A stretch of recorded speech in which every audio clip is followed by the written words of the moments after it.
As I mentioned, an event procedure is a little bit of code or a snippet of code that runs in response to something happening on a control.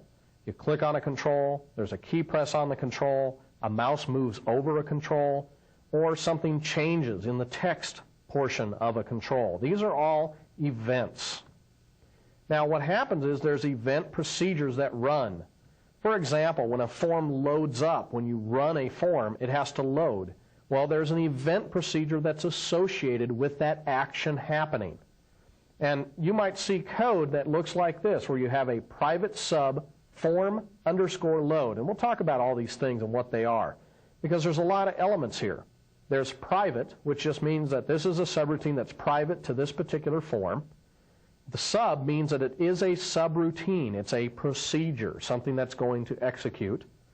Form underscore, this is created by Visual Basic itself. It says that this event is attached to the form object. So form underscore means it's the form object. And then load is the particular event that's happening. As we're going to see, there's a lot of events that can happen to a form. So it's the form underscore and then an event name. Then end sub means that this is the end of this particular subroutine. So what do you use these things for? Well, we might use event procedures to change the caption of a control, maybe close a form, retrieve information from a database when the user clicks on a particular element, or display a picture in response to the user doing something. These are all examples of what we use event procedures for. Common events that you'll find on a lot of the different controls is a click event or a double click event, change event, got focus and lost focus when your user moves into and out of a particular control.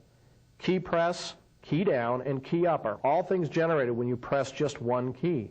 And these are events that happen across many different controls. Mouse down, mouse up, and mouse move are also additional events that will happen.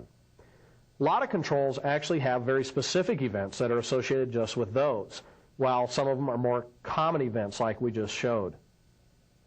Let's look at a form events first. There's a lot of different form events that will happen. There's an initialize event, a load event, a resize event, an activate event, a deactivate event, a query unload event, an unload event, and a terminate event.